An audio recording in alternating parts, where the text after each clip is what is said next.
आज की जो मीटिंग है फ्रेंड्स, वो इम्पोर्टेंट होने वाली है। हम लोग कई सारे पहलुओं के ऊपर में डिस्कस करने वाले हैं। आज हमारा कोई टेक्निकल सेशन नहीं होगा, बट इन्फॉर्मेशन का सेशन होगा। आज हम लोग कई सारी चीज़ों के ऊपर बात करेंगे। और सबसे पहले फ्रेंड्स, तो मैं आप लोगों को कॉन्ग्रेचुलेशन करना चाहता हूँ कि आप लोगों ने एक ज़बरदस्त प्लेटफॉर्म चुनाव किया और हमेशा से आप इस सिस्टम के साथ रहे हैं और इस सिस्टम को जानने की कोशिश में लगे रहे हैं कि वाकई में ये ओजोन वर्क कैसे करता है। ये मोस्ट इम्पोर्टेंट होता है फ्रेंड्स कि किसी भी चीज़ को बगैर जाने करना और जान करके करना, ये मोस्ट इम्पोर्टेंट है। हम किसी के को देख करके, किसी के बहकावे में आकर के डिसीजन नहीं लें, बल्कि हम चीज़ों को समझ करके, बुझ करके, उसको एनालिसिस करके फिर उसको करें, तो उसमें जो कामयाबी है वो कामयाबी ऐसे तुक्के में नहीं है फ्रेंड्स। राइट। सो ओजोन ने हमेशा से साबित किया है कि हम जो भी स्ट्रेटेजी बनाते हैं, वो स्ट्रेटेजी का कुछ लॉजिक होता है और ऑन डिमांड जो भी सिचुएशंस आते हैं, हम उन सिचुएशन का टैकल कर लेते हैं और चाहे कितनी भी परिस्थिति खराब क्यों ना हो, हमारे पास वो जज़्बा है, हमारे पास वो टेक्नोलॉजी है और हमारे पास ऐसे लोग हैं कि हम हर परिस्थिति पे काबू पा लेते हैं। और यही हिस्ट्री है रही है फ्रेंड्स, जब 2 साल से ज़्यादा की हम लोगों की जर्नी हो चुकी है और इस जर्नी में बहुत अच्छी यादें हैं, बहुत खट्टी-मीठी यादें जुड़ी हुई हैं। तो बता दूं कि हमारा जो सिस्टम रहा है, हमेशा से डिसेंट्रलाइजेशन को ध्यान दिया है और डिसेंट्रलाइज तरीके से काम करती रही है। और यही वजह रही है फ्रेंड्स कि आज हम लोग इतना ग्रो किए हैं और आज भी यहाँ पे हम लोग मौजूद हैं। अदरवाइज कई सारे सिस्टम्स को जब ये प्रॉब्लम शुरू होती है, तो वहाँ से कहानियाँ खत्म हो जाती है, फिर वो दोबारा से उभर करके नहीं आती है। तो आज जो ओजोन में जितनी भी चीज़ें हुई हैं फ्रेंड्स, वो कहीं ना कहीं ये दिखाती है कि हम एक ऐसे प्लेटफॉर्म के साथ जुड़े हुए हैं जिसका विजन पहले दिन से ही क्लियर कट था कि मुझे लॉन्ग लास्ट चलनी है। मुझे दुनिया को दिखा देना है और एक इंडिविजुअल इंसान को यहाँ से फर्श से उठा करके आज तक पहुँचाने में मदद करनी है, राइट? तो यही काम किया है फ्रेंड्स ओज़ोन ने आज तक, जिसकी वजह से हम लोग इस लेवल पर आ गए हैं और हज़ारों लाखों लोगों ने अपनी ज़िंदगी को यहाँ से साकार किया है, अपनी ज़िंदगी को यहाँ से बदले हैं और हर इंसान यहाँ से इनकम कर रहा है और आगे भी करता रहेगा। तो ये जितनी भी चीज़ें हैं फ्रेंड्स, वो हमें ये बताती है, दर्शाती है कि हमने मिल कर के बहुत कुछ अचीव किया है यहाँ पे, राइट। आज हम लोग कुछ चीज़ों के ऊपर में डिस्कस करेंगे। तो मैं अगर स्क्रीन शेयर करूँगा तो उसपे आप लोगों को ज़्यादा समझ में आएगी, राइट। तो please let me share the screen now.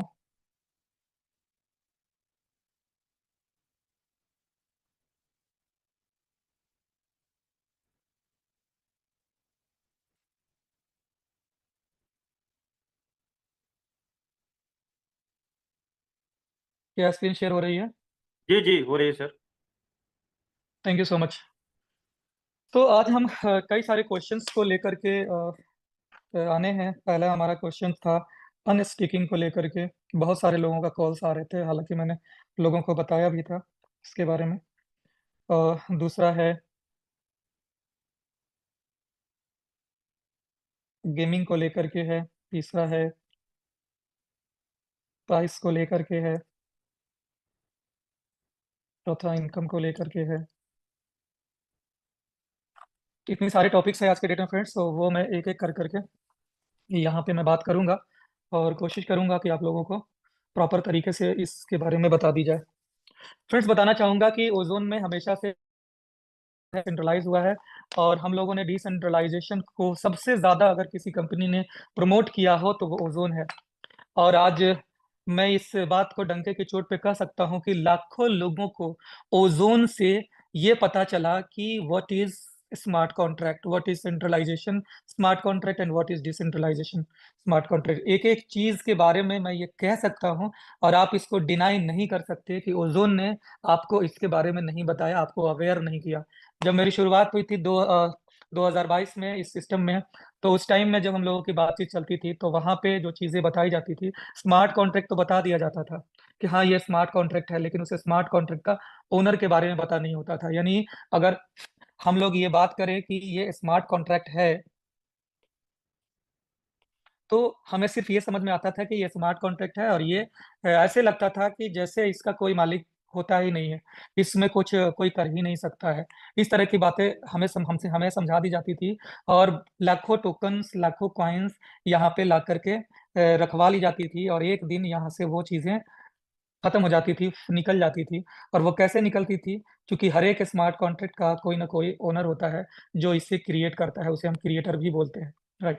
तो इसके बारे में जो जानकारी थी फ्रेंड्स, वो हमें नहीं बताई जाती थी। बट मैं इस बात पे बहुत खुश हूँ कि हमारी सिस्टम ने हमेशा से इसको जरूर बताया लोगों को कि ये स्मार्ट कॉन्ट्रैक्ट होता कैसे है, बनता कैसे है। आज मैं सारी चीजें नहीं बताऊंगा उतनी डीपली। आपको अगर देखना है तो हमारे पहले के वीडियोस को देख सकते हैं, जिसमें हम लोग स्मार्ट कॉन्ट्रैक्ट क्रिएट करना थ्योरिकल भी बताते हैं और प्रैक्टिकली भी स्मार्ट कॉन्ट्रैक्ट कैसे बनता है कोड के थ्रू, उसके ऊपर भी हमने रिकॉर्ड कराया हुआ है। तो वहां से आपको जानकारी मिलेगी। लेकिन आपको मैं संक्षिप्त में आज थोड़ा थोड़ा चीजों को मैं टच करके चलूंगा, जिससे कि आपको अंदाजा लग जाए कि बहुत सारे हमारे ऐसे साथी हैं जो आज भी उनको, वो बिल्कुल नए हैं, उनको क्रिप्टो के बारे में पता नहीं है, या वो ऐसे ऑर्गेनाइजेशन में काम करके आए हैं जिनसे ऑर्गेनाइजेशन में कभी भी इन सब चीज़ों के ऊपर बात नहीं होती है। वहाँ केवल पैसे और प्राइस की बात होती है, टेक्नोलॉजी की बात नहीं होती है। क्यों ये टेक्नोलॉजी सर्वाइवल है, क्यों ये टेक्नोलॉजी रह सकती है, क्यों इसका फ्यूचर बड़ा है, इसके बारे में बात नहीं होती है। केवल वहाँ पे नई नई प्राइसेस के बारे में बात होती है और 4-5 यूज केसेस के बारे में बात होती है जो कि सेंट्रलाइज होते हैं, राइट? तो उस तरह की चीज़ें पे फ्रेंड्स हम लोग नहीं जाते हैं। हमारा पहले दिन से हमारी सिस्टम का एक ही उद्देश्य रहा है कि हम दुनिया को वेब 3 से जोड़ेंगे। वेब 3.0, इससे हम दुनिया को जोड़ेंगे। वेब 2 हमारा आउटडेटेड है। फ्रेंड्स बताना चाहूंगा कि वेब 2 में बहुत ज्यादा अब ऊंचाइयां आ चुकी है, वो अपने चरम पे जा चुका है, राइट? अब वेब 2 से लोग कन्वर्ट होकर के वेब 3 में आ रहे हैं। तो सारे दुनिया के जो भी डेवलपर्स हैं फ्रेंड्स, उनको वेब 3 की जरूरत है। अगर हमें आगे बढ़ना है, हमारी कंपनी को आगे बढ़ना है, तो हमें वेब 2 को छोड़ना पड़ेगा, हमें वेब 3 पे फोकस करना पड़ेगा और दुनिया को डिसेंट्रलाइज वेब देना पड़ेगा। वेब 3 का मतलब होता है फ्रेंड्स कि डिसेंट्रलाइज वेब। यहाँ पे कोई एक बंदे की कारकर्दगी नहीं होती है, यानी उसका खुद का कंट्रोल नहीं होता है, बल्कि उसमें पब्लिक कंट्रोल होता है। और यही वजह है कि वेब 3 में आ जाती है, क्योंकि वेब 2 जो दुनिया फ्रेंड्स, ये सेंट्रलाइज है। और इसमें पब्लिक की जो इंफॉर्मेशन हैं, वो सारी की सारी कंट्रोल में होती है, जो सेंट्रलाइज कंपनियां इनको रन करती है। जो एप्लीकेशन आप यूज करते हैं, तो उस मोबाइल में जो भी आपका एप्लीकेशन यूज हो रहा है, तो वो सारे के सारे आपके इंफॉर्मेशंस को रख लेती है। आपकी सारी आइडेंटिटी, आपका पता रहता है। और कई सारे जगहों पे तो टिकल से ये भी पता लगता है कि आपका फोन का माइक्रोफोन, आपके फोन का camera, each and everything is controlled by the provider. तो कहीं ना कहीं अगर देखी जाए तो लोग अब वेब 2 से निकलना चाहते हैं, आज़ादी में आना चाहते हैं। और आज़ादी के लिए वेब 3 इम्पोर्टेंट है। और इसीलिए दुनिया भर के जो लोग जो सोच रखते हैं कि दुनिया को हम सेफ रखें, सिक्योर रखें, उनको वेब 3 के ऊपर में आना पड़ेगा, राइट? तो ओजोन ने, माय डियर फ्रेंड्स, पहले दिन से स्टैंड लिया कि हम वेब 3 के ऊपर काम करना शुरू करेंगे। हम वेब 3 पे इतना प्रोजेक्ट को हम लेकर के आएंगे जिससे कि वेब 2 में जो चीजें हो रही है, हम वेब 3 में उसको लेकर के आ जाएंगे, राइट? क्योंकि वेब 2 बहुत ही इजी है, सिंपल है, वो बनाया जा सकता है इजी वे में। लेकिन वेब 3 चूंकि अभी इसकी स्टार्टिंग हो रही है, अभी इसकी रिसर्च हो रही है, बहुत ज्यादा इस पर रिसर्च नहीं हुए हैं।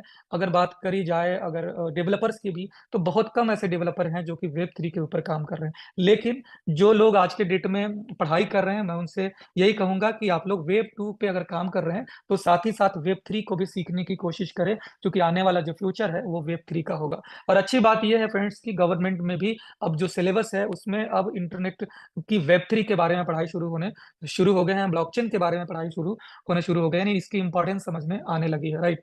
तो अभी जो भी डेवलपिंग में है, वो अगर वेब 3 में आते हैं फ्रेंड्स, तो उनके लिए बहुत अच्छा होगा, क्योंकि आज के डेट में इस वेब 3 में बहुत ऐसी चीजें पॉसिबल है। अब तो फ्रेंड्स अभी दुनिया वेब 3 में, अब वेब 3 के थ्रू वेब 3 एआई भी अब आने शुरू हो जाएंगे, राइट?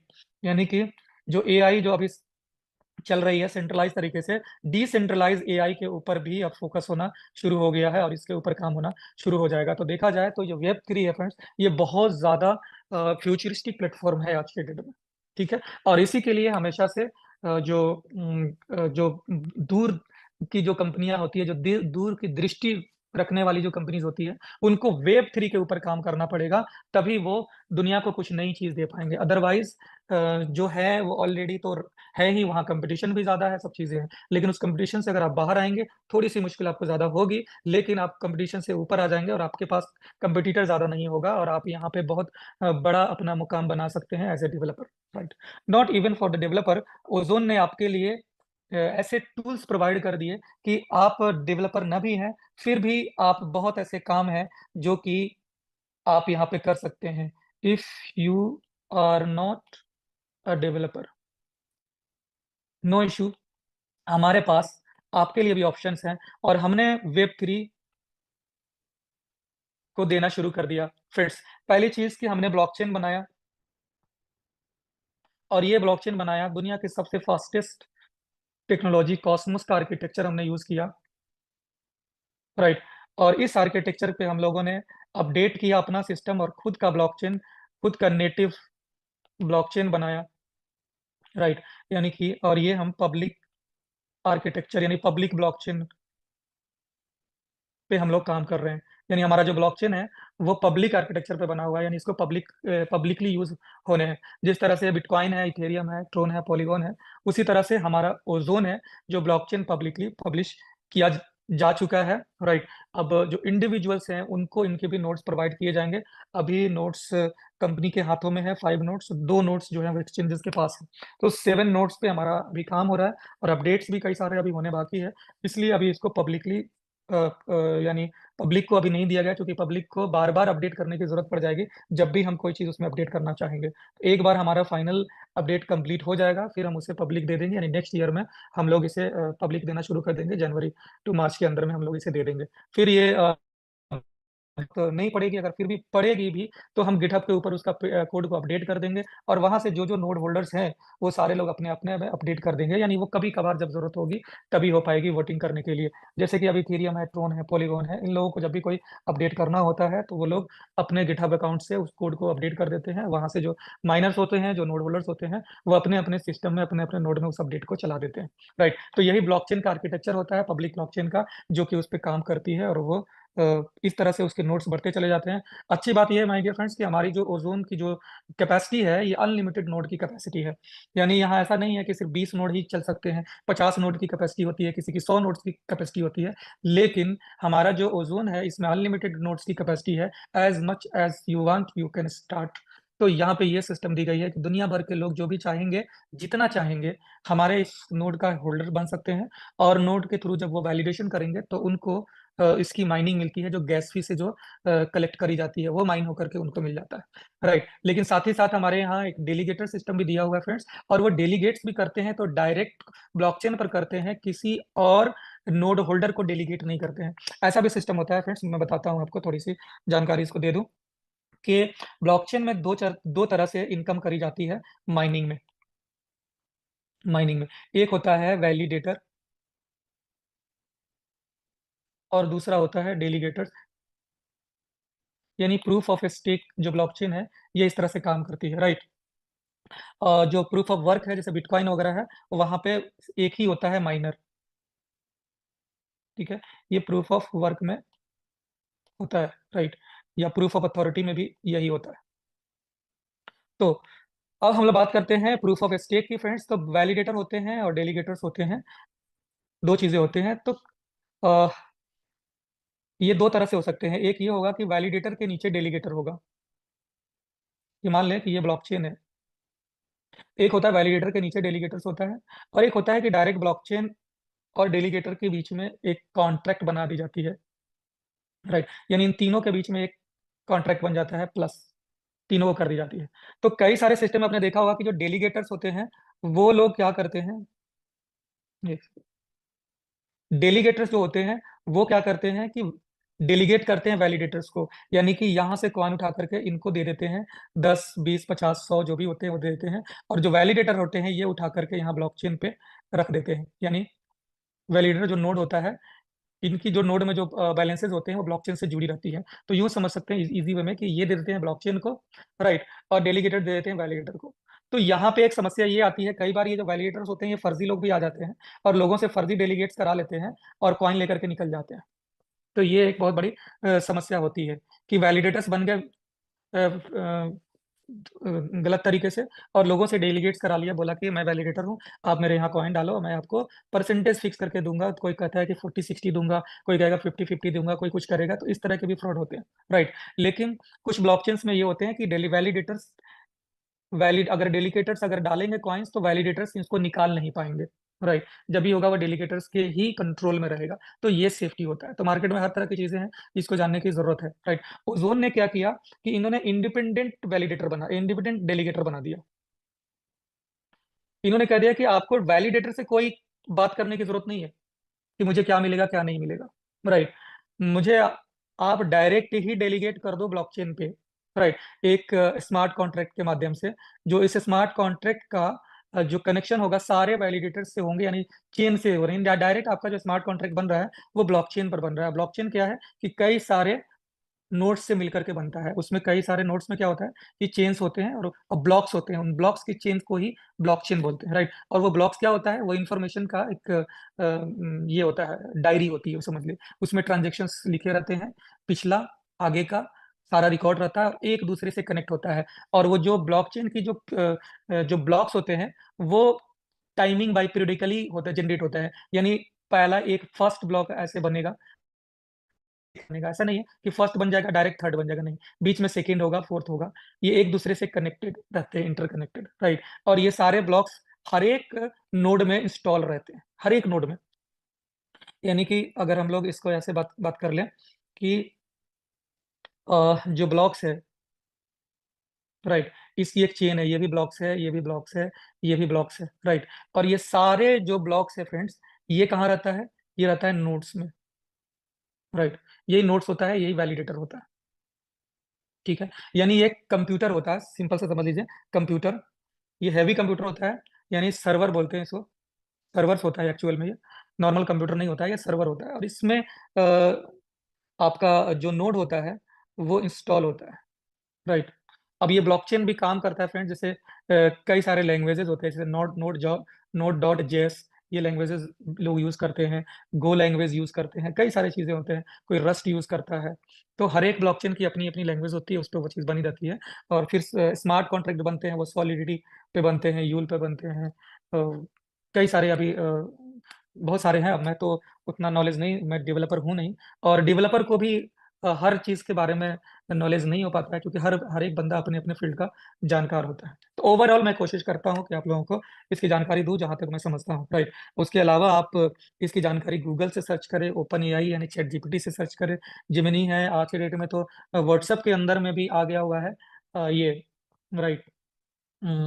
लामा करके आ गया हुआ है, तो वहां से भी आप नॉलेज ले सकते हो, आपको इन्फॉर्मेशन देता है। तो मेरा कहना ये फ्रेंड्स कि जितना ज्यादा आप इंफॉर्मेशन लेंगे उतना ज्यादा आपको बिजनेस करने में आसानी मिलेगी। जब कोई बंदा आपसे क्वेश्चन करेगा तो आपके पास उसका जवाब रहेगा और आप उसको सेटिस्फाई कर पाएंगे। तो इन्फॉर्मेशन लेना बहुत जरूरी है। दूसरी चीज, इन्फॉर्मेशन आपके पास रहेगा तो जब आपके पास दो चीजें आएंगी तो दोनों की खूबियां खामियां आपको समझ में आ जाएंगे। तो आपको खुद के डिसीजन लेने में आसानी होगी कि हमें कौन सा करना चाहिए, कौन सा नहीं करना चाहिए। ये बहुत जरूरी है, इसलिए इन्फॉर्मेशन बहुत जरूरी है, नॉलेज लेना बहुत जरूरी है फ्रेंड्स। राइट। तो फ्रेंड्स यहाँ पे हम लोग यही बात करते हैं कि यहाँ पे हमारा जो डेलीगेटर्स का जो प्रोग्राम है वो डायरेक्ट हमारा स्मार्ट कॉन्ट्रैक्ट के थ्रू काम करता है। और हम स्मार्ट कॉन्ट्रैक्ट पे ही अपना फंड बनाते हैं। और अच्छी बात ये है फ्रेंड्स कि हमारे इस सिस्टम में हर एक बंदे का सेल्फ स्मार्ट कॉन्ट्रैक्ट होता है। हर बंदा का खुद का स्मार्ट कॉन्ट्रैक्ट होता है। और आपका जो फंड होता है वो इसी स्मार्ट कॉन्ट्रैक्ट के ऊपर में जमा रहता है। और 365 दिन के बाद में, राइट, ये जो फंड है ये बर्न हो जाता है। अब एक चीज और यहाँ पे क्वेश्चन आ रहा है फ्रेंड्स, मैं बताना चाहूंगा कि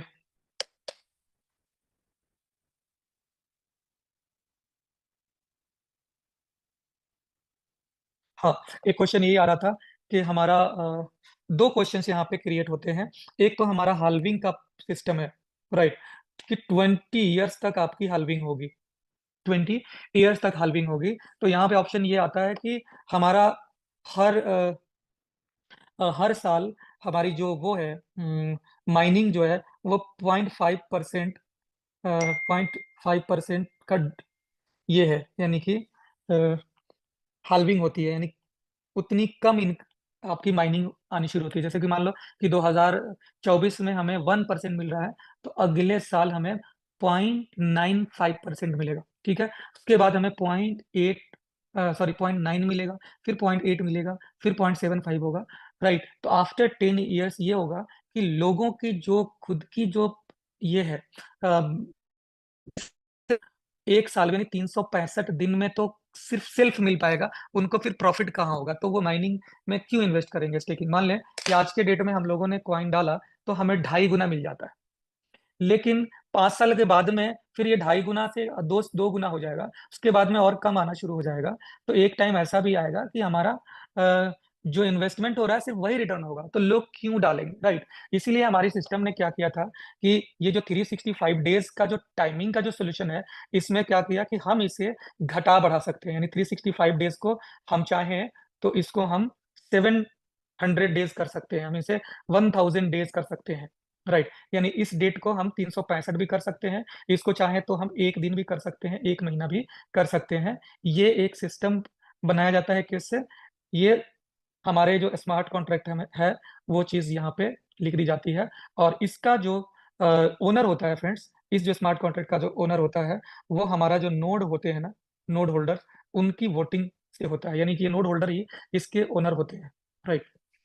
इनकी वोटिंग से ही ये स्मार्ट कॉन्ट्रैक्ट काम करता है। तो जो जितनी भी चीजें हैं फ्रेंड्स, वो नोड होल्डर्स के अकॉर्डिंगली काम करता है। अभी जो लोगों के पास जो ये आए हैं अनस्टेक जो हुआ हमारा बिफोर पीरियड, यानी कि 365 दिन से पहले ओजोन 1 को अनस्टेक कर लिया गया। वो कैसे पॉसिबल हो गया, क्योंकि हमारे जो नोड होल्डर्स हैं उनको ये पावर रहती है कि हम ब्लॉकचेन में कुछ चीजों को वोटिंग के थ्रू अपडेट कर सकते हैं।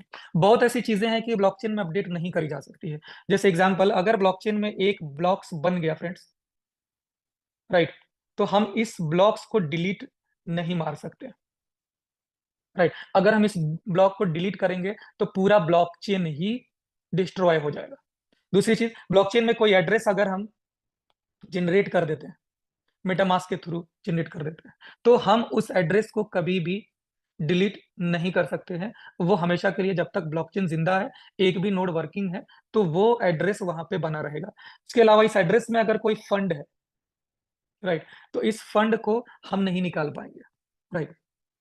इसके अलावा ब्लॉकचेन के स्मार्ट कॉन्ट्रैक्ट में अगर हमने किसी चीज को फिक्स कर दिया, जैसे क्वांटिटी, क्वांटिटी हमने फिक्स कर दिया है, तो हम क्वांटिटी को बढ़ा नहीं सकते हैं, घटा नहीं सकते हैं। अगर क्वांटिटी को हमने फिक्स नहीं किया है तो इसको हम घटा भी सकते हैं, बढ़ा भी सकते हैं, राइट।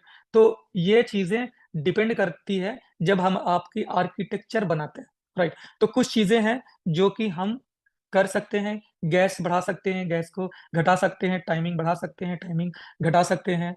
हम कुछ चीजें ये है कि किसी नोड को रिमूव कर सकते हैं बाकी लोग बाकी नोड से, तो वो कर सकते हैं। तो बहुत ऐसी चीजें हैं कि जो कि ब्लॉकचेन के नोड्स के हाथ में होता है, और बहुत ऐसी चीजें हैं जो कि ब्लॉकचेन के नोड के हाथ में नहीं होता है, यानी चाह करके भी करी नहीं जा सकती है। उसमें से कुछ चीजें मैंने बता दिया, राइट। तो बताना चाहूंगा फ्रेंड्स कि इसका मैं आपको एक एग्जांपल दे देता हूँ। अभी जैसे रहमान सर ने बात करी थी 51% अटैक। फ्रेंड, बताना चाहूंगा, दुनिया में अगर सबसे ज्यादा अगर किसी ब्लॉकचेन के ऊपर भरोसा है तो वो है बिटकॉइन का ब्लॉकचेन, जिसपे सबसे ज्यादा लोग इसको डिसेंट्रलाइज मानते हैं, सबसे ज्यादा सेफ मानते हैं इस बिटकॉइन की ब्लॉकचेन को आज के डेट में, राइट। लेकिन बता दो फ्रेंड्स, बिटकॉइन का भी जो ब्लॉकचेन है, इसमें एक खतरा होता है जिसे हम बोलते हैं 51% अटैक। यानी अगर बिटकॉइन का 100 नोड है, या जो भी नोड है, राइट, 100 नोड है, तो इसमें से अगर 51 नोड,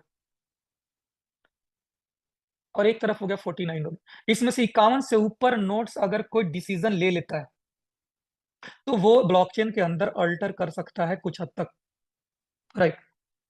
यानी कि ये 51 लोग अगर मिल जाए, 51% लोग मिल जाए, अब बिटकॉइन की तो लगभग 3,000 से ज्यादा के नोड्स हैं, एक्यूरेट नहीं बता पा रहा हूँ, राइट। तो इतने नोट्स हैं बिटकॉइन की, हजारों में है। तो इसमें से 51% लोग हैं, मान लो कि 3,000 हैं, तो उसका 51 कितना होगा, लगभग 1,600 के आसपास लोग अगर एक साथ चाहेंगे कि बिटकॉइन की ब्लॉकचेन में कुछ अपडेट कर देने का, तो पॉसिबल हो सकता है। अब वो कितना कर सकते हैं, ये डिपेंड है कि बिटकॉइन के आर्किटेक्चर में उन्होंने क्या लिख कर रखा हुआ है, ठीक है। तो ये 51% अटैक का जो सिस्टम होता है, ये काम करता है किसी भी ब्लॉकचेन में ऑल्टर करने के लिए। यानी आप यूं समझ लीजिए, ब्लॉकचेन का ये आर्किटेक्चर ही है कि वो वोटिंग के ऊपर काम करता है, डिसेंट्रलाइज वोटिंग सिस्टम होता है। लाइक कि एक बंदा अगर चाहेगा तो कुछ नहीं कर पाएगा, लेकिन सारे नोड होल्डर अगर चाहेंगे तो वो कुछ अपडेट कर सकते हैं, राइट। तो हमारा जो ओजोन 1 का जो ब्लॉकचेन है फ्रेंड्स, उसकी जो नोड्स है वो हमारी कंपनी के पास थी, कंपनी के जो फाउंडर्स हैं उनके पास, जो उनके अर्ली जो इन्वेस्टर्स हैं उनके पास वो नोड की आज भी ये है, नोड की होल्डिंग्स उनके पास है, राइट। तो चूंकि सिर्फ 51% लोग भी चाहते तो हम यहाँ पे टाइमिंग को रिड्यूस कर सकते थे, बढ़ा सकते थे, ठीक है। लेकिन चूंकि हमारे पास तो 100% ही था, तो इसीलिए ये करना बहुत इजी हो गया हमारे लिए। और जैसा कि आप देख पा रहे थे कि अब ओजोन 1 की फोकस नहीं रही, अब ओजोन 2 में पूरी तरह से लोग फोकस थे। और ओजोन 1 में जो मेंटेनेंस की जो कॉस्टिंग जा रही थी वो बहुत ज्यादा थी, राइट। उस पे जो ट्रांजेक्शंस थे, उसकी जो चीजें थी वो बहुत ज्यादा थी, कॉस्टिंग। साथ ही साथ हम सभी को भी ओजोन 1 को लेकर के हमेशा से 1 साल आगे तक बातचीत करना, उसको उस पे सारी चीजें करना, उसमें प्रॉब्लम हो गया तो उसका सोल्यूशन कराना, बहुत सारी चीजें। यानी जो चीज हमें 1 साल तक, जिस चीज को, जिस इनकम के लिए हमें इंतजार करना पड़ता, जब भी बीच में कोई प्रॉब्लम आती है उसका इंतजार करना पड़ता, राइट।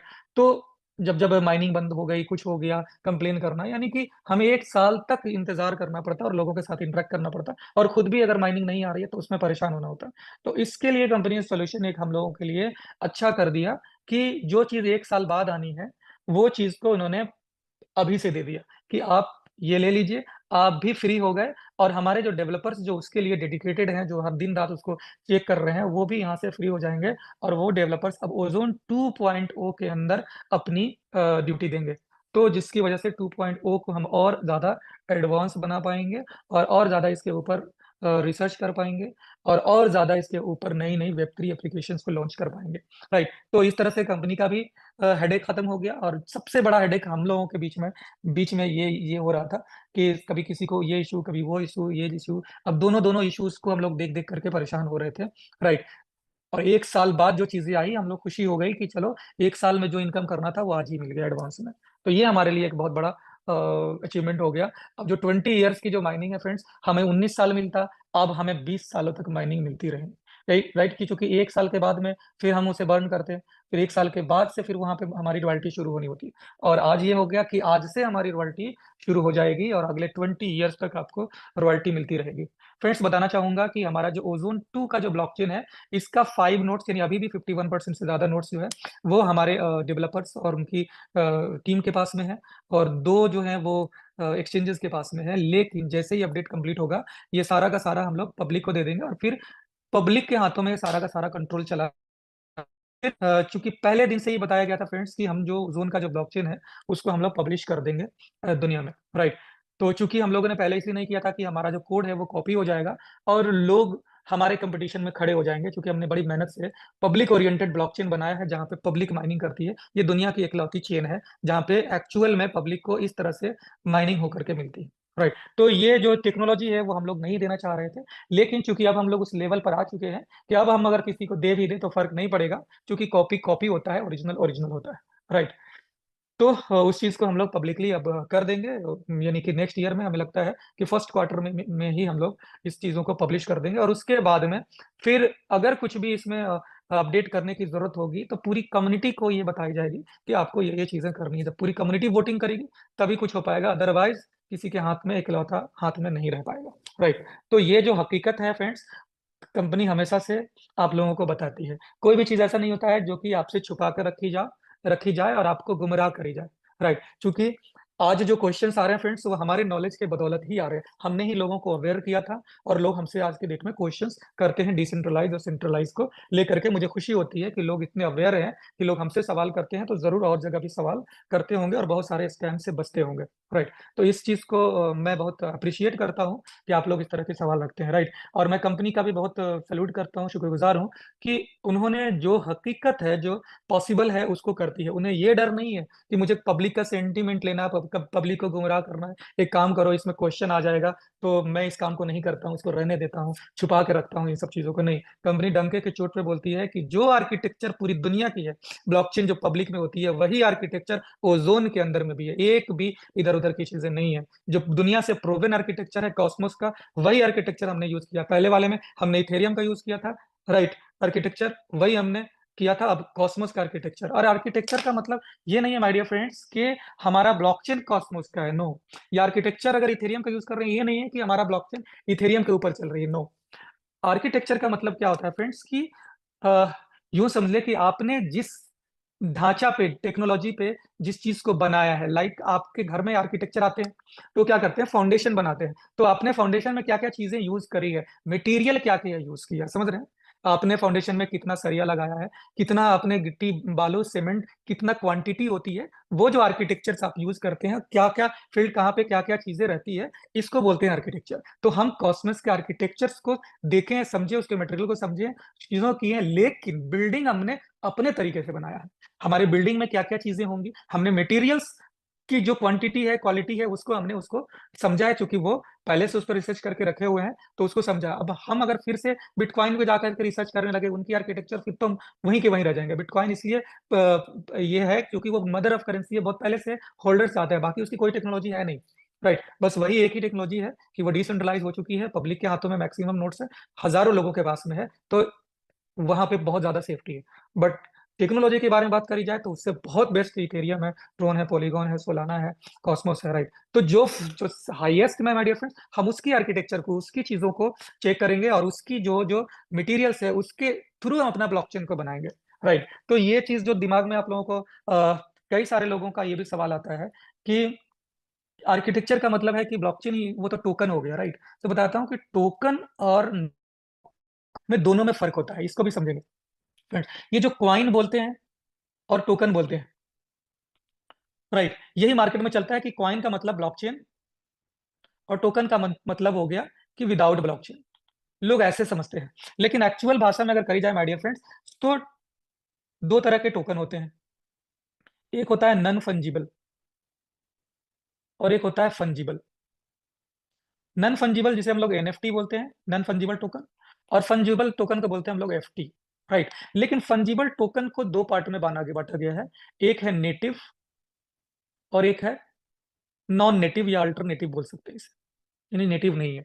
ठीक है, तो जो नेटिव है फ्रेंड्स, नेटिव का मतलब है कि ब्लॉकचेन की प्राइमरी टोकन, ब्लॉकचेन की प्राइमरी टोकन को हम नेटिव टोकन बोलते हैं। क्या मेरी आवाज प्रॉपर आ रही है आप लोगों को? यस सर, आ रही है। बोर हो रहे हैं क्या? नहीं सर, बहुत मजा आ रहा है। चलिए, अच्छी बात है, थोड़ी बोरिंग ही लगे लेकिन इन्फॉर्मेशन जरूर लेकर जाएं। राइट, ताकि आपकी लाइफ अच्छी हो जाए, लाइफ बोरिंग ना हो। सो बता दूं फ्रेंड्स कि यहाँ पे जो नेटिव टोकन है, ये ब्लॉकचेन की जो प्राइमरी टोकन है ना, उसी को बोलते हैं। और ये एक तरह से ड्राइविंग टोकन होता है, गैस में यूज होता है यही टोकन। यानी आपको अगर नेटिव टोकन और अल्टरनेटिव टोकन में अगर इजी वे में अगर कोई पता करना हो, इजी वे में, तो ये देखना है कि जब आप उस कॉइन को ट्रांसफर करते हैं एक वॉलेट से दूसरे वॉलेट में, जब ट्रांसफर करते हैं उस टोकन को, तो गैस में कौन सा यूज हो रहा है। अगर सेम टोकन गैस में यूज हो रहा है तो वो नेटिव टोकन है, क्योंकि नेटिव टोकन गैस में यूज होता है। और जो अल्टरनेटिव टोकन्स होते हैं उसको अगर सेंड करते हैं आप, तो वहां पे गैस में डिफरेंट टोकन यूज होता है, जो कि उस ब्लॉकचेन का खुद का प्राइमरी टोकन होता है। एग्जांपल देता हूं कि मान ले कि इथीरियम है, इथेरियम एक ब्लॉकचेन है।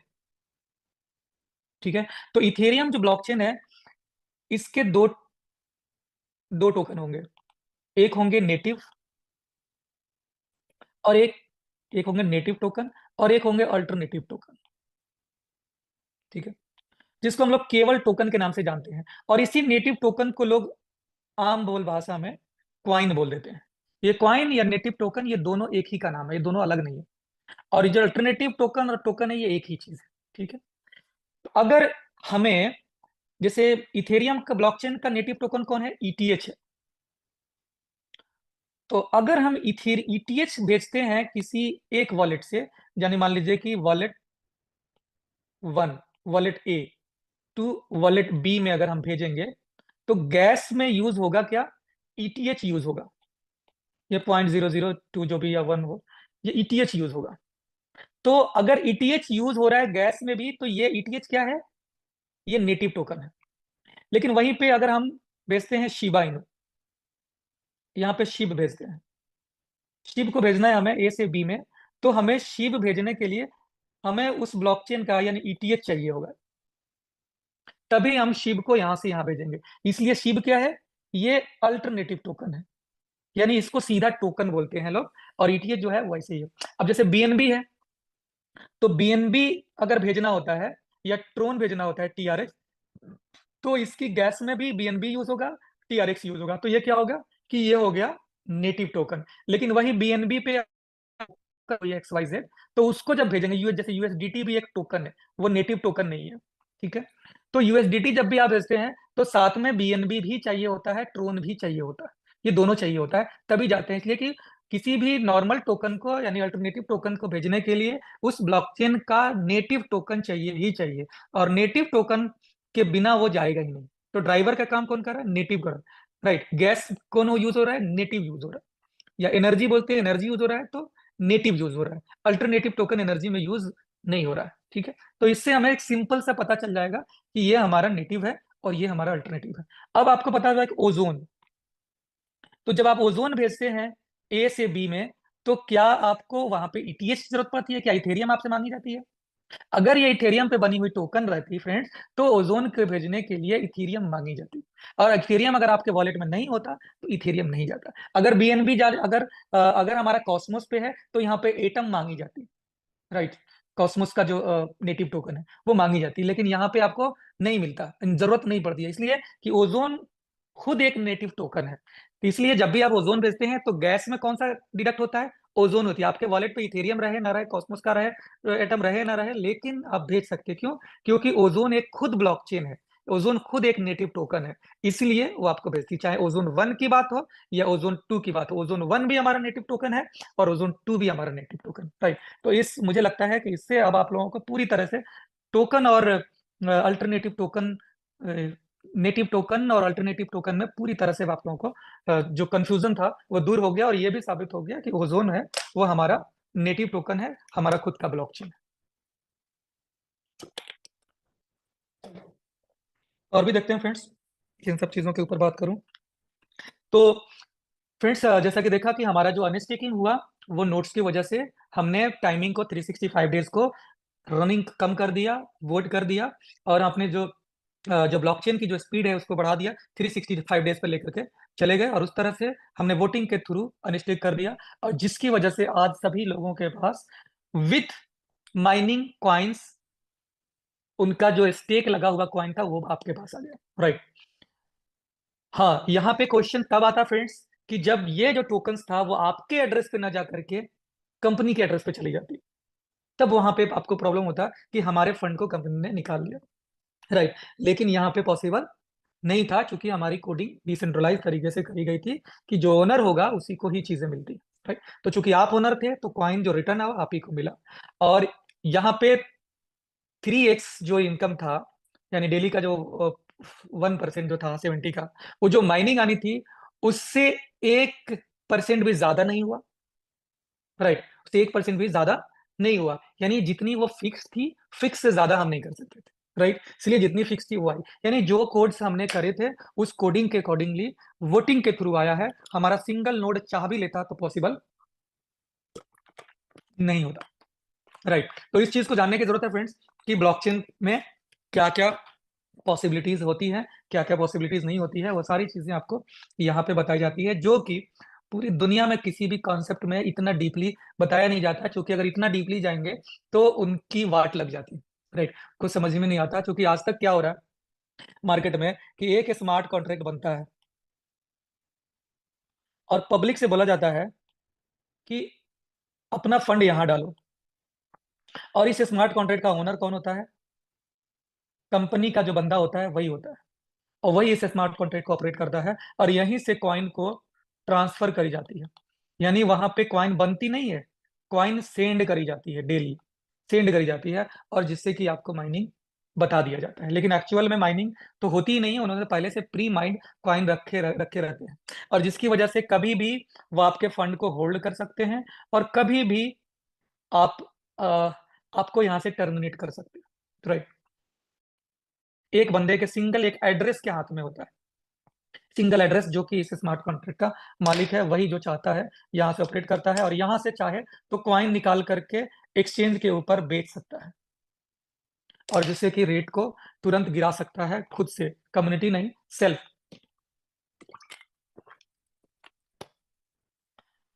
फ्रेंड्स बताना चाहूंगा कि आज की डेट में हमें दो तीन चीजों के बातों में ध्यान देना चाहिए। आज की डेट में अगर हम किसी भी कंपनी के ऊपर रिसर्च कर रहे हैं तो पहली चीज, अगर वो कंपनी माइनिंग बताती है कि मेरा माइनिंग होता है, तो हमें उसकी माइनिंग की टेक्नोलॉजी को जानने की जरूरत होती है।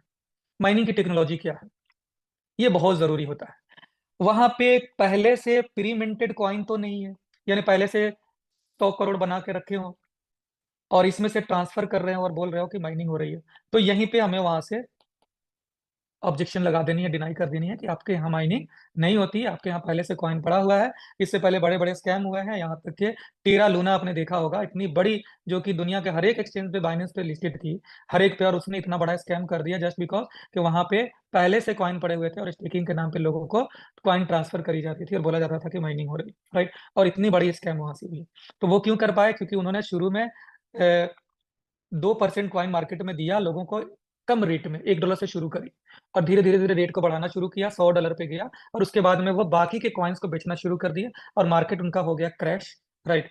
और उनको, उन्होंने फायदे कमा लिया, पब्लिक का हो गया लॉस। तो ये चीजें क्यों होती है? क्योंकि प्री मिंटेड कॉइन होते हैं, कस्टडी एक बंदे के हाथ में होती है, यानी होल्डिंग्स देखना होता है कि होल्डर्स किसके पास होल्डिंग है, ये मोस्ट इंपॉर्टेंट होता है। तो यहाँ पे जहाँ पे माइनिंग नहीं हो रही हो और माइनिंग बताई जा रही हो, तो वहां पे इश्यूज है। दूसरी फ्रेंड्स ये है कि ये जो क्वाइंस है वो स्टेक अगर लग रहा है तो कहाँ लग रहा है? स्मार्ट कॉन्ट्रैक्ट कंपनी का है या पब्लिक का है? ये भी बातें आपको ध्यान रखनी पड़ेगी कि आप कंपनी में दे रहे हैं या पब्लिक में, यानी यूजर सेल्फ दे रहे हैं। अगर स्मार्ट कॉन्ट्रैक्ट कंपनी में जा रहा है फ्रेंड्स आपका फंड, तो यहाँ पे भी आपको अंकुश लगानी पड़ेगी, क्योंकि यहाँ कभी भी उस फंड से निकाल लिया जाएगा और उसी फंड को फिर मार्केट में बेच दिया जाएगा और मार्केट डंप कर दिया जाएगा। ये दो चीजें आपको देखनी होती है, जो कि प्रैक्टिकली है, नॉलेज इसको ले लें, इसके लिए किसी अलग से नॉलेज की जरूरत नहीं है। तीसरी चीज फ्रेंड्स की हमें ये देखना है कि कंपनी जो वादे कर रही है क्या वो फुलफिल कर सकती है, राइट। ये मोस्ट इंपॉर्टेंट है। अब जैसे कोई कंपनी आईएनआर में बोलती है कि भैया हमारा आईएनआर है, राइट, और आईएनआर आप लीजिए, आप मुझे दीजिए, मान लीजिए ₹1 दीजिए और मैं आपको ₹2 रिटर्न कर दूंगा, राइट। तो यहाँ पे आपको जाननी पड़ेगी कि भाई ये ₹1 को ₹2 में किस वजह से कन्वर्ट कर पा रहा है, क्रिएशन क्या हो रही है वहां पे। ऐसा नहीं कि सिर्फ रोटेशन हो रही है। शॉर्ट टर्म में अगर कोई चीज हो रहा है फ्रेंड, तो आपको ये जानने की जरूरत होगी कि एक का दो कैसे हो सकता है, हाउ दिस पॉसिबल। क्या उसके पास नोट छापने की मशीन है कि आपको बोला कि 1,000 का नोट दो, मैं आपको 2,000 का नोट दे दूंगा, बदल दूंगा? क्या वो सरकार है? अगर नहीं है फ्रेंड्स, तो वहां आपको अंकुश लगाने की जरूरत है, क्योंकि शॉर्ट टर्म में वो पॉसिबल नहीं होता है। वो सिर्फ गवर्नमेंट कर सकती है कि आपसे ₹1,00,000 का नोट ले लेगी और ₹2,00,000 का नोट दे देगी, क्योंकि उनके यहाँ पे छप रही है। वो जितना चाहेंगे उतना छाप सकते हैं और पब्लिक को दे सकते हैं, ठीक है। तो ये चीज होती है कि जहाँ पे आईएनआर की बात हो रही है और वहां छपाई नहीं हो रही हो, तो पॉसिबल नहीं है। आपको लॉजिकली समझना पड़ेगा कि वो कितने दिनों में कर सकते हैं, क्या उनका काम है, किस तरह से वो मैनेज करेंगे। तो ये भी बहुत जरूरी होता है। तो यहाँ पे अगर शॉर्ट टर्म में आता है तो मैक्सिमम स्कैम यहीं पे यही हुए हैं कि शॉर्ट टर्म में आईएनआर को डबल माने कर दिया जाए। कुछ कंपनी ऐसी भी आई है जो क्रिप्टो में आती है, राइट, लेकिन वो बोलती है कि हम बीटीसी डबल कर देंगे, राइट। तो आपको ये जानना है कि वो क्या बीटीसी खुद बनाता है।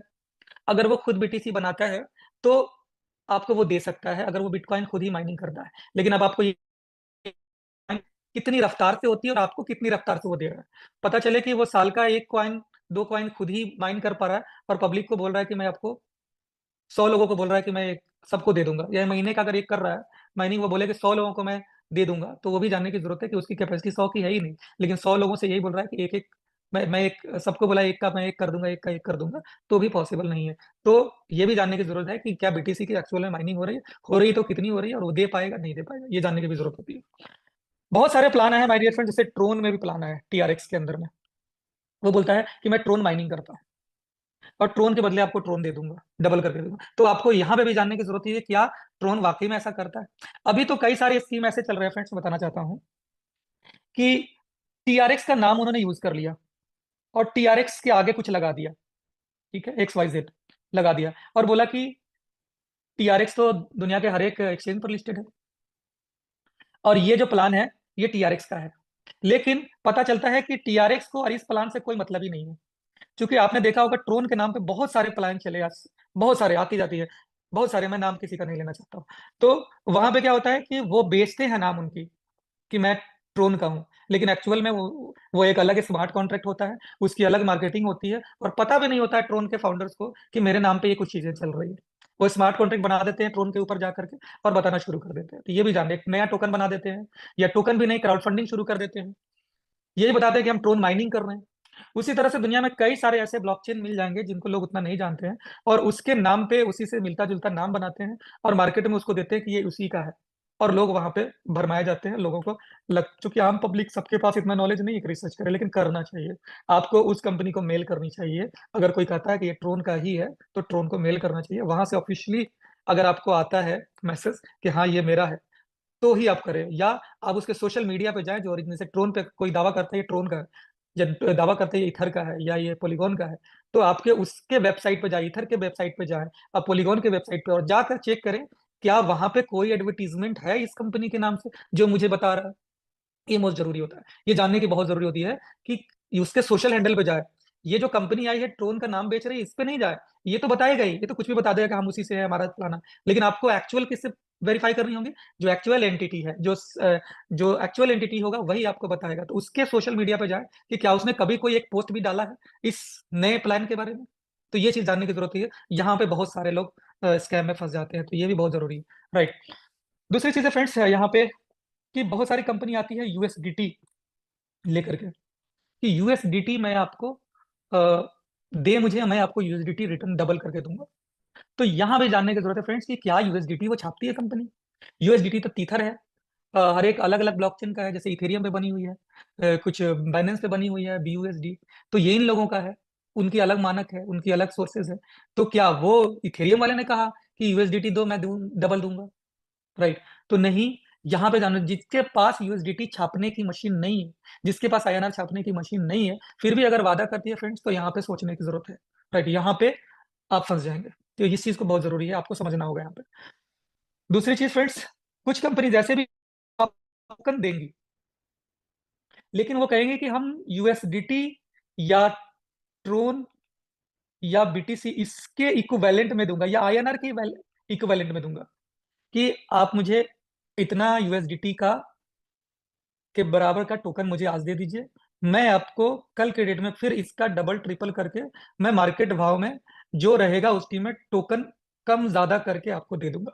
तो यहाँ पे जानने की जरूरत है फ्रेंड्स कि क्या वहां पे उस यूएसडीटी बैकअप करने के लिए उनके पास यूएसडीटी छापने की मशीन है क्या, उनके पास आईएनआर छापने की मशीन है क्या, क्या उनके पास ट्रोन छापने की मशीन है क्या? नहीं है। तो वहां पे वो बैकअप कर ही नहीं सकते। जिस दिन वहां, क्योंकि वहां पे क्या हो रहा है, वहां पे क्रिएशन नहीं हो रहा है यूएसडीटी का, वहां पे क्रिएशन किस चीज का हो रहा है, उनके खुद के टोकन का क्रिएशन हो रहा है, या पहले से क्रिएट करके रखे हुए हैं। तो यूएसडीटी की बैकअप कभी नहीं मिल सकती है। जिस दिन रोटेशन खत्म हो जाएगा, वहां क्रिएशन नहीं हो रहा, वहां यूएसडीटी का रोटेशन हो रहा है, और जिस दिन यूएसडीटी का रोटेशन खत्म हो जाएगा, उस दिन वो सिस्टम कोलैप्स हो जाएगी, फिर दोबारा वो खड़ी नहीं हो पाएगी।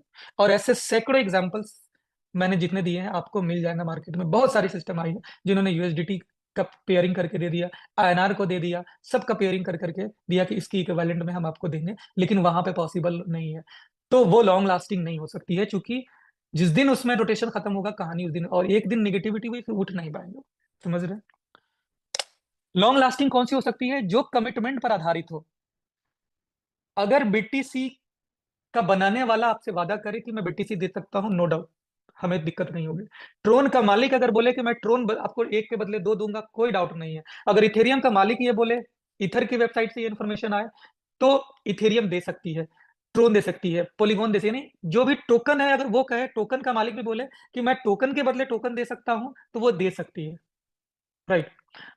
हाँ, रेट क्या होगा, अप होगा डाउन होगा, ये पब्लिक के ऊपर, लेकिन वो सिस्टम कभी कोलैप्स नहीं करने वाली है। पब्लिक को जो मिलना है वो उसको मिल कर रहेगा। मार्केट का प्राइस क्या होगा ये कोई नहीं कह सकता है कि मेरे कंट्रोल में है, वो सारी पब्लिक के कंट्रोल में है। आज बिटकॉइन का सतोशी नाकामोटो नहीं बोल सकता है कि क्यों इसका रेट इतना चला गया, जब गिर के 15 लाख पे, $15,000 पे आ गया था, तो भी ये नहीं कह सकता था कि क्यों चला है। Right?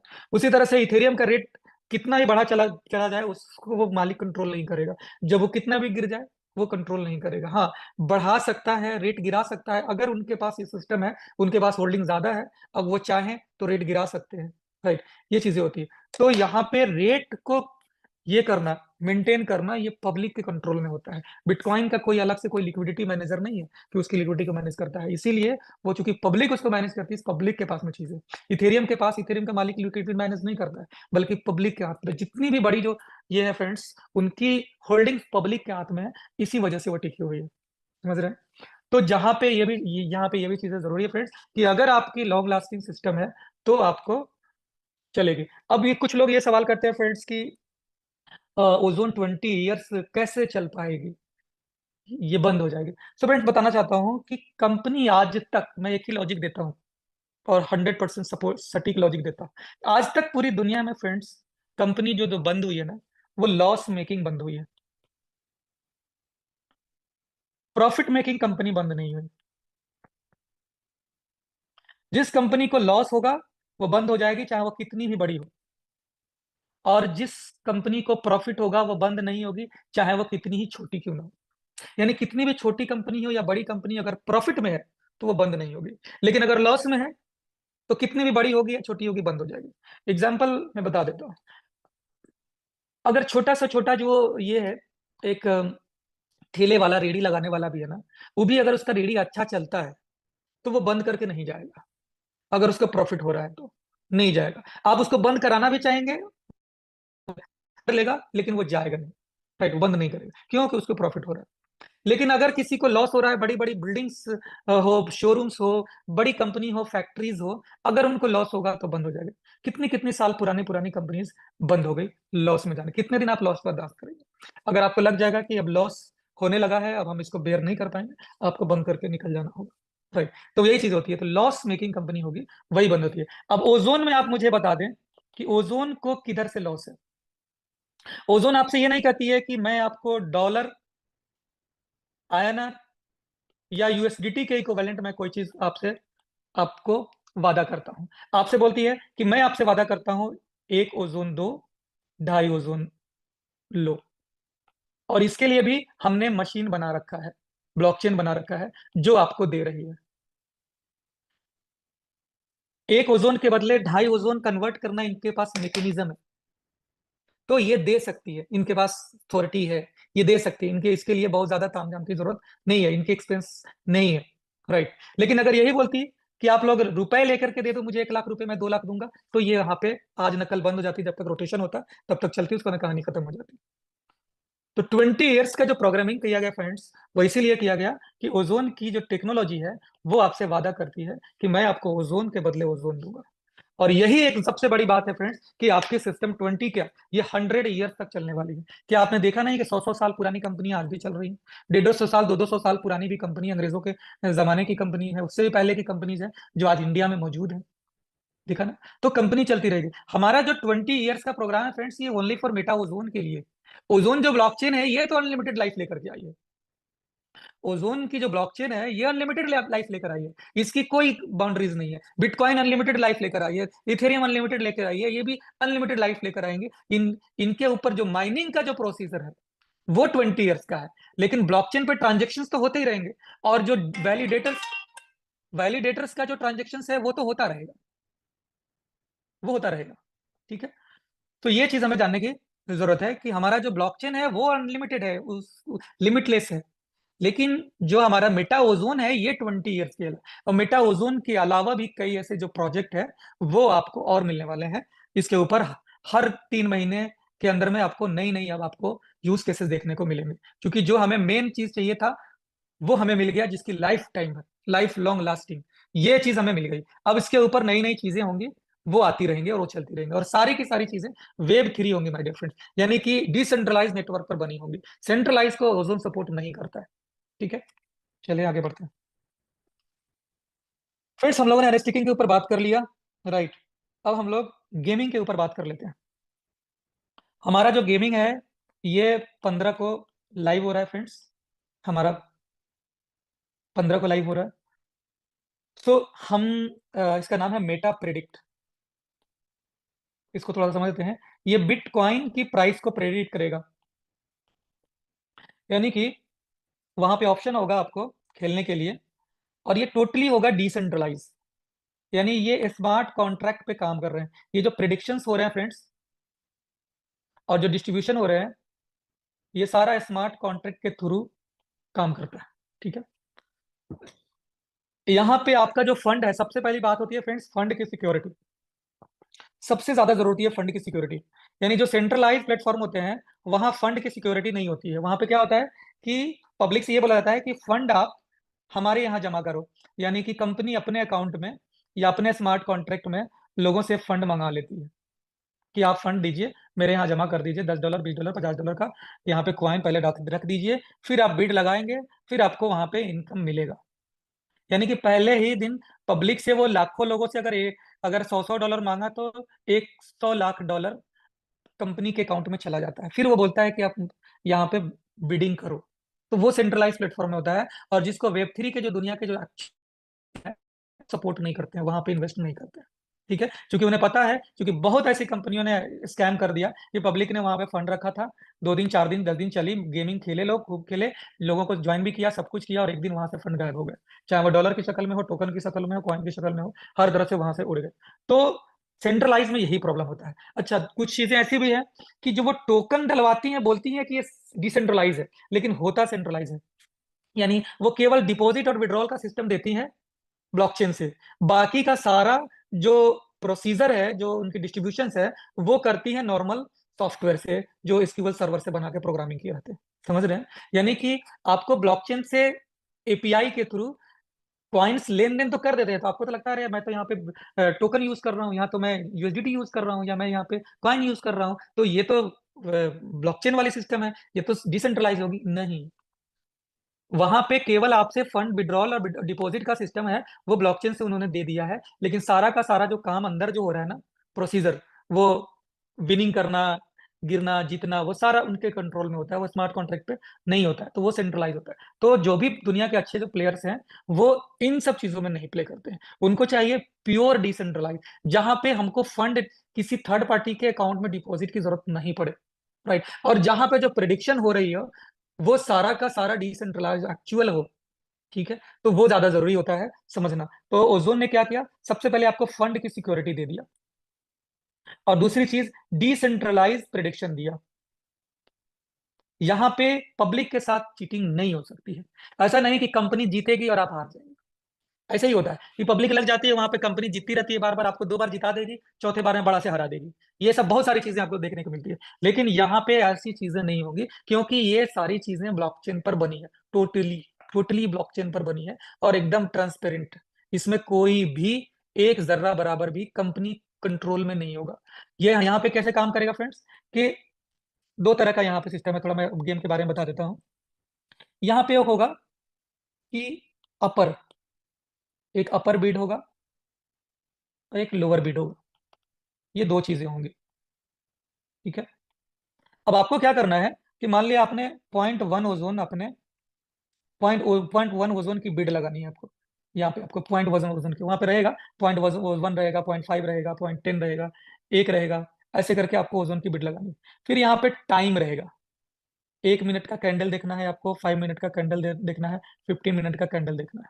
ठीक है, ये आपको वहां पे टाइमिंग सेलेक्ट करना होगा कि आप 1 मिनट में खेलना चाहते हैं। तो 1 मिनट में अगर खेलना चाहते हैं तो क्या रहेगा, बीटीसी का प्राइस जो है वो हर सेकेंड अप होता है, डाउन होता है। तो जो मान लीजिए कि अगर प्राइस अभी है 80,000, 80,000 का, और हमने हमें क्या लग रहा है कि ये प्राइस अप जाएगा, अप जाएगा। ठीक है, तो हमने क्या किया, अपर बिड में लगा दिया, बोली लगा दिया कि भाई अप जाने वाला है, और हमने एक ओजोन का अपर बिड में लगा दिया। अब क्या होगा कि जैसे ही टाइम खत्म होगा, उस टाइम में अगर 80,000 से 80,001 हो जाएगा, राइट, तो इसको माना जाएगा विनर, क्योंकि हमने अपर बिड लगाया था और रेट भी बढ़ गया, तो मैं जीत जाऊंगा। अगर मैंने लगाया था 80,000, लेकिन 80,000 से ये 79,000 पे आ गया, यानी 80,000 से 79,999 पे अगर आ गया, अगर $1 कम हो गया, तो क्या होगा कि मैं हार जाऊंगा। मैं हार जाऊंगा तो मेरा जो एक ओजोन है वो मेरा कट जाएगा, और जो जीतने वाला बंदा होगा उसको चला जाएगा, विनर को, उसको चला जाएगा, विनर को चला जाएगा। अगर मुझे लगता है कि प्राइस डाउन जाने वाला है, ट्रेंड देखना पड़ता है कि अभी अप ट्रेंड चल रहा है या डाउन ट्रेंड चल रहा है, वो पिछले 24 घंटे का कैंडल आपको चेक करनी होगी। फिर 15 मिनट की कैंडल चेक करनी पड़ेगी, फिर 1 मिनट की कैंडल चेक करनी पड़ेगी, थोड़ा सा मार्केट जा किधर रहा है।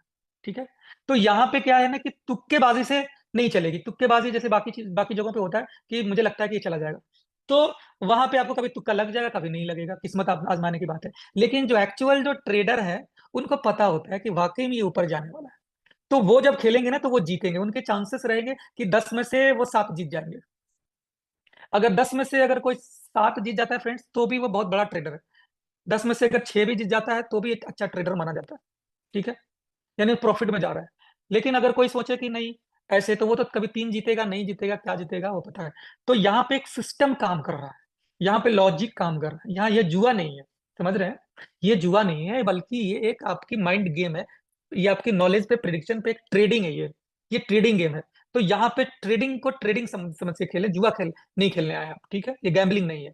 आपको देखना है, समझना है, आपके पास दिमाग है, आप अपने दिमाग से खेलेंगे। ठीक है, तो यहाँ पे जितने भी लोग अगर आपको लगता है कि डाउन में जा रहा है, उसके ऊपर भी हम लोग चर्चा करेंगे कि कैसे हम लोग ज्यादा जीत सकते हैं। थोड़ी बहुत प्रेडिक्शंस पे काम करेंगे तो आराम से हो जाएगा, क्योंकि मैक्सिमम लोग, जो लोग नहीं सीखते हैं वो तो हारेंगे, लेकिन जो थोड़ा बहुत सीख लेंगे वो जीतेंगे। ठीक है, अब यहाँ पे क्या क्या चीज देखना है कि अगर मुझे लगता है कि नीचे जाने वाला है, तो हम लोअर बिड में अपना बिड लगा देंगे। लोअर, नीचे जाओ। ठीक है, नीचे नीचे जाने के लिए लगा देंगे। तो अगर नीचे चला गया तो मैं विनर हो जाऊंगा, और अगर नहीं नीचे गया तो मैं लूजर हो जाऊंगा। ठीक है, अब यहाँ पे कुछ कंडीशन ये है कि यहाँ पे खेलने के लिए कम से कम 2 बिड होना चाहिए। यहाँ ऐसा नहीं है कि आपको कंपनी के साथ खेलना है। सबसे अच्छी बात यहाँ पे यही है कि ओपोनेंट होना चाहिए। ओपोनेंट होना चाहिए, यानी आपका खिलाड़ी दूसरा बंदा होना चाहिए जो कि खेलेगा। 2 बंदे होंगे तभी ये बिडिंग लगेंगी। अगर दोनों बंदे ने अपर बिड लगा दिया तो ये ड्रॉ हो जाएगा। ड्रॉ हो जाएगा, नहीं ये फेल हो जाएगा, ये चलेगा नहीं।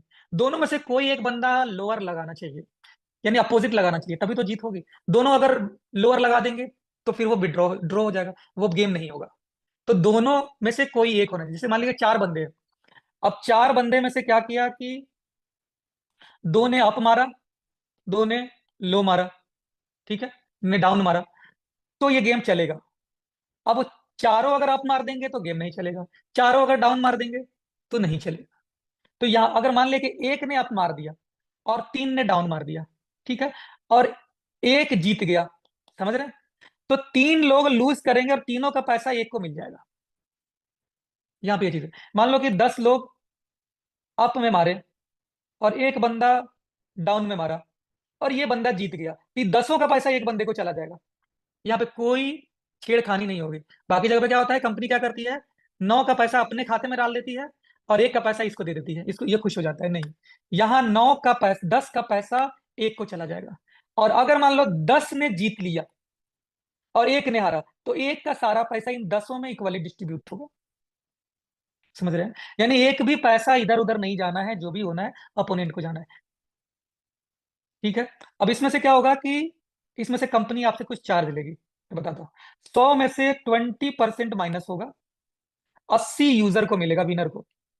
यानी मान ले के सामने से 100 रुपया इसको मिला, तो 100 में से 80 मिल जाएगा यूजर को, 10 चला जाएगा अपलाइन को।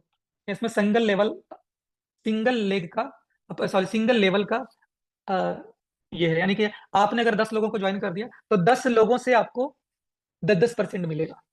यानी 80% यूजर को गया, 10% अपलाइन को गया, और 10% कंपनी को जाएगा मेंटेनेंस करने के लिए। तो ये हमारा गेमिंग प्लेटफॉर्म है, और ये हम 15 तारीख को हम लोग इसको खेल पाएंगे। तो फ्रेंड्स, मुझे लगता है कि आज ये अपडेट हो गया, और एक मोस्ट इंपॉर्टेंट जो अपडेट देना था वो ये देना था कि जो बर्निंग का जो डेट है, जो लोगों का बहुत रिक्वेस्ट आ रहा था, राइट, कि बहुत सारे लोग हैं जो कि नहीं कर पाए हैं, उनसे कांटेक्ट नहीं हो पा रहा है। तो चूंकि बर्निंग ये लास्ट बर्निंग होगा, इसके बाद से फिर बर्निंग जिनके वॉलेट में रह जाएंगे वो खत्म हो जाएंगे, तो वो फिर उनको दोबारा मौका नहीं मिलेगा। तो जो जिनको भी करना है वो उनको करना है, इसलिए इसका डेट है वो 14 तारीख का अनाउंसमेंट मैं कर रहा हूँ कि आपके पास 4 दिन का और समय है। इसके अलावा फिर दोबारा कोई भी क्वेश्चन नहीं आना चाहिए कि सर 14 से 15 कर दीजिए, राइट। ओनली 4 डेज है। लोगों को, जितने लोगों के पास जो कॉइन्स हैं उनको बोलिए एक एक कॉइन्स को बर्न कर दें, खत्म कर दें, राइट, क्योंकि ओजोन 1 का अब जो चैप्टर है वो यहाँ से क्लोज हो जाएगा। लोग ओजोन 2 में काम करना शुरू कर देंगे और यहाँ से इनकम लेना शुरू कर देंगे और उनको लाइफ टाइम नहीं, 20 ईयर्स भी एक लाइफ ही होती है माय डियर फ्रेंड्स। 20 ईयर्स तक आदमी एक काम करता है और अगर देखा जाए तो आदमी 30 ईयर्स से काम करना शुरू करता है और 60 ईयर पर रिटायरमेंट हो जाता है लगभग लगभग। बहुत सारे लोग 50 ईयर्स पे रिटायरमेंट होते हैं। तो 20 ईयर्स आपको एक रॉयल्टी मिल रही है फ्रेंड्स। और ये जो रॉयल्टी है फ्रेंड्स, ये 20 ईयर्स में आप कितना कर सकते हैं ये आपके ऊपर होता है। एक वर्ड होता है power of compound. Power of compound. एक कहानी लोग बताते हैं कि किसी राजा का कोई वजीर वगैरह था, उसने कोई काम ऐसा कर दिया था जिसके ऊपर फांसी की सजा दे दी गई थी। तो उससे लास्ट में पूछा गया कि तुम्हारी आखिरी ख्वाहिश क्या है। तो उसने बोला कि मेरी आखिरी ख्वाहिश ये है कि चेस चेस के जितने खाने हैं उस खाने में हम हमको आपको चावल दे देना है। चावल चावल दे देना है। और उसका सिस्टम ये होगा कंपाउंडिंग का। यानी अगर पहले खाने में अगर एक चावल है तो दूसरे खाने में दो चावल होना चाहिए। ठीक है। दो, उसके बाद में तीसरे खाने में दो का कंपाउंडिंग यानी चार होना चाहिए। तीसरे में चार का 16 होना चाहिए। चार चौका 16, उसमें 16 का 16। समझ रहे हैं। फिर उसका उतना, फिर उसका उतना, फिर उसका उतना, ऐसे आपको कंपाउंडिंग करते चलना है। राजा को समझ में ये बात नहीं आई और उसने वो कर दिया, डिट्टो कर दिया कि ठीक है चावल ही ना दे दो। लेकिन पता ये चला माय डियर फ्रेंड, जब वो कंपाउंडिंग होता चला गया तो राजा का सारा राज पाट ही बिक गया।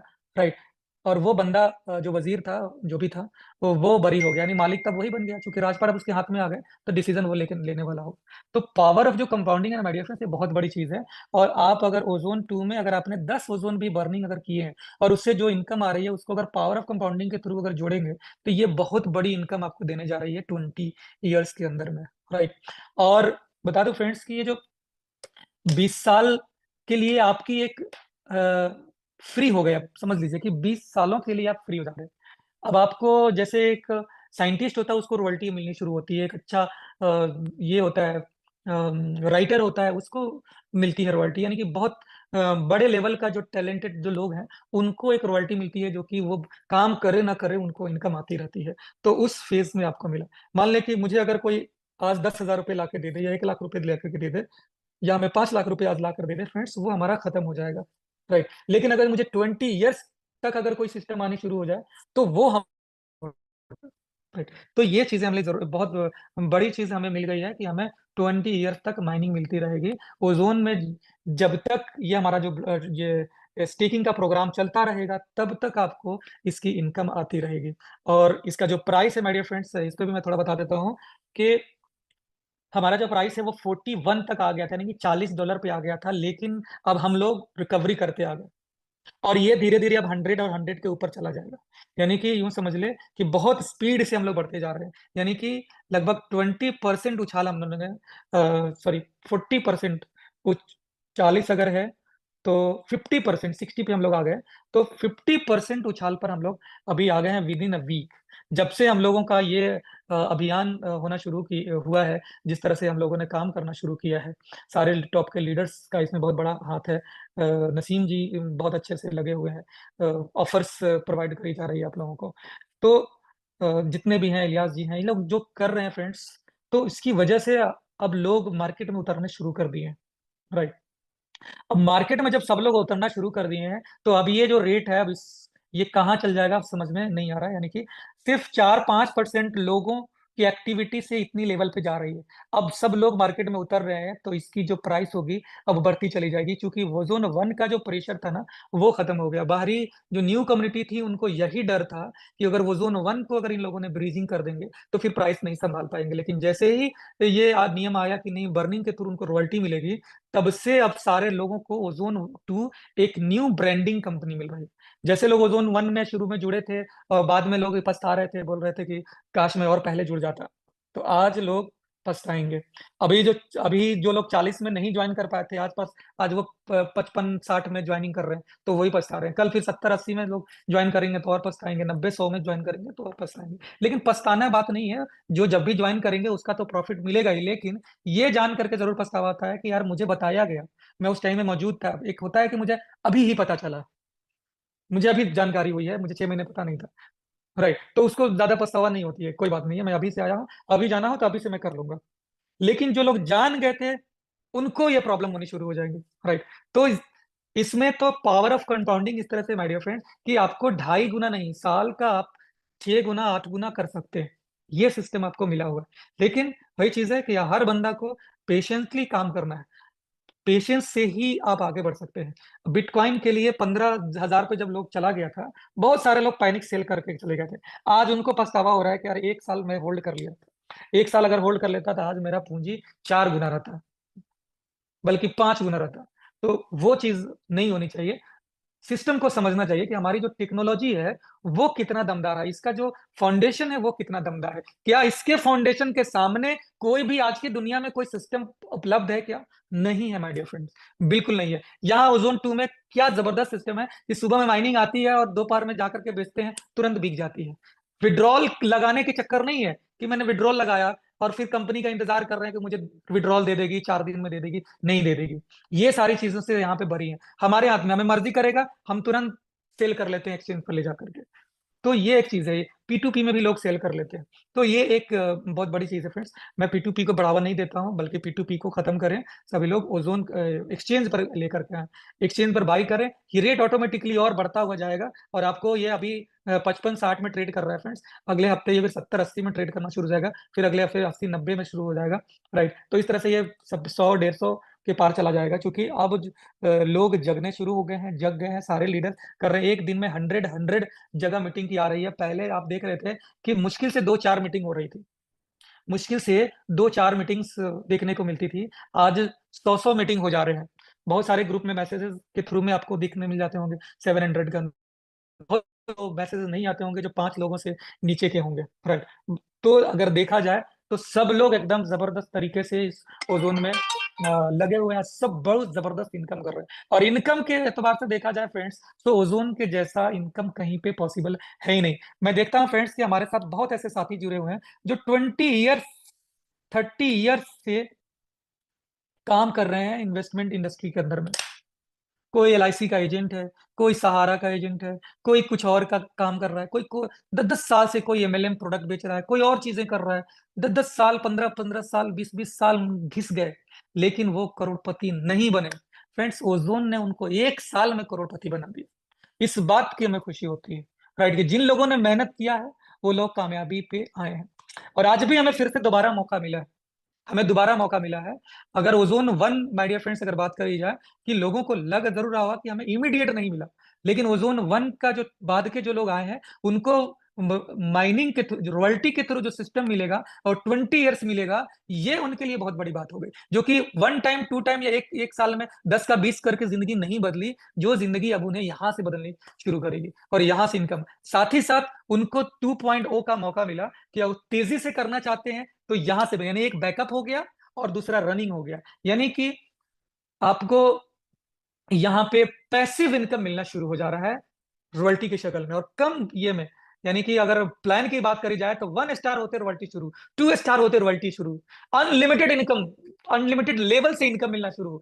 तो ये सिर्फ ओजोन की खूबसूरती है फ्रेंड्स, कि ओजोन ने वो चीजें दिया है जो आज लोग इतने कम समय में अपनी इनकम करना शुरू कर रहे हैं। और यही वजह है कि लोग हमारे साथ जुड़ते चले जा रहे हैं, जुड़ते चले जा रहे हैं, जुड़ते चले जा रहे हैं। और ये जो रफ्तार होगा, फिर वही रफ्तार आ रहा है जो ओजोन 1 में हम लोग देख रहे थे पहले। वही भीड़, वही लोग, वही चीजें फिर से आनी शुरू हो रही है। और उन्हें लग रहा है कि वहां पे जो चूक हुई है, यहाँ पे हम उसका भरपाई करने जा रहे हैं, राइट। तो जो लोग वेट करेंगे माय डियर फ्रेंड्स, वो वहीं के वहीं रह जाएंगे। 6 महीने पहले जिन लोगों ने डिसीजन ले लिया था ओजोन 2 में काम करने का, आज वो उस लेवल पे हो गए हैं कि उनको डेली की अच्छी खासी इनकम आ रही है। और जो लोग डिसीजन नहीं ले पाए फ्रेंड्स, वो वहीं के वहीं है। आज उनके पास मौका है कि अभी भी डिसीजन का टाइम है, अभी भी डिसीजन ले लें, क्योंकि इसके अलावा कोई सिस्टम नहीं है माय डियर फ्रेंड जिसपे आप एक दिन के लिए भी भरोसा कर ले, राइट। और ये जिंदगी कोई जुआ नहीं है माय डियर फ्रेंड्स की हर जगह जा जा करके हम इंप्लीमेंट ही करते रहे, जिसपे भरोसा हो गया कि चाहे कुछ भी हो जाए, चाहे कितने भी तूफान आ जाए, आंधी आ जाए, लेकिन वो रहता है, बाकी रहता है, हर चीज रहता है। यहाँ पे अगर दूसरी सिस्टम होती तो उसी दिन टाटा बाय बाय नमस्ते करके निकल गई रहती और हम लोग फिर नया नया चीजों की तलाश में लगे रहते। राइट। लेकिन ओजोन ने साबित कर दिया चाहे कुछ भी हो जाए मैं हूं। मैंने कमिटमेंट किया कि आपको माइनिंग आएगी 3 गुना मिलेगा, तो वो कमिटमेंट हमारा ब्लॉकचेन का था और वो पूरा हुआ। रेट का कमिटमेंट नहीं था, रेट की प्रोडिक्शन थी। लेकिन जो चीजें हमें ओजोन 1 में जिसकी वजह से हमें इश्यूज आए वो 70% अनस्टेक का था, और सबसे बड़ा इश्यू था कि लिमिटेड स्टेकिंग का था। तो हमने इसमें लिमिटेड स्टेकिंग भी हटा दिया, 70% भी हटा दिया, और अभी तो 3x भी लेकर के आ रहे हैं। अब आप खुद ही फैसला कर लेंगे कि इसकी लाइफ कितनी आगे जाने वाली। राइट। तो फ्रेंड्स, बहुत अच्छा लगा आप लोगों से मिल करके। उम्मीद है चीजें बहुत क्लियर हो गई होंगी। Thank you so much. कोई होस्ट अब्दुल रहमान सर, आप इसको कंक्लूड कर सकते हैं।